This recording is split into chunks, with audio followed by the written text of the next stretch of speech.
พบน้องเนื้อท้องยามท้องลมหนาวได้มาพบสาวดอกเยาที่เขาลือกัน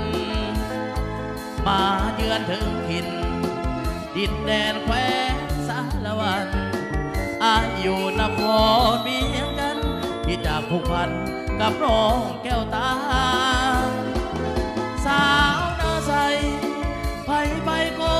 บ่ลืมลาสมคำลือซา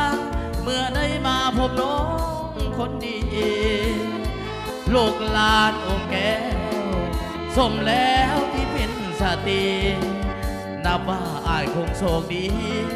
พบพ่อนางดีที่งามซึ้งใจตาใสเขตใต้แดนสารวันอยากได้จอมควันมาอยู่เวียงจันทร์สร้างฝันหากอายสินค้าขายส่งปากเผาอ่อนน้ำหวานจับใจสมคำสาลือไปไกลปากเผาหน้าใสถือใจแท้เด้ขึ้นรถเมล์จากลานกสาวหน้าใสขอห่างเพียงกายส่วนหัวใจฝากไว้กับนาบุญคุณอยู่ส่งคงได้สมปรารถนามาอยู่เป็นคู่สีวาไอ้ปรารถนาน้องสาวนาใสเอาขออนุญาตเกี่ยวกันเด้อหับโศกหับใส่ปีใหม่2568ให้มีโศกวิสัยพิเศษทั้งลูกใหญ่กว่าเด้อทั้งดูสมทองไว้เพิ่นมาฮอดจนถึงวันนี้เนาะอยู่นี่ไม่แห้งเป็นน้องโฟผมใส่ให้ลูกให้หลานเนาะ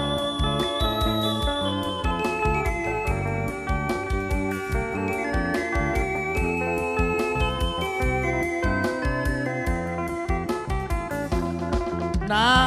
ใสเขตใต้แดนสารวัน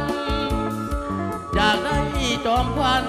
มาอยู่เวียงจันทร์สร้างฝันหากอายสินค้าขายส่งปากข้าวอ่อนน้ำหวานจับใจสมคำสาลือไปไกลปากข้าวหน้าใสถือใจแท้เด้ขึ้นรถเมล์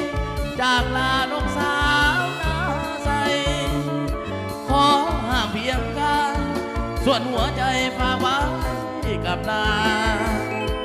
บุญคุณอยู่ส่งคงได้สมปรารถนามาอยู่เป็นคู่สีวาไอ้ปรารถนาน้องสาว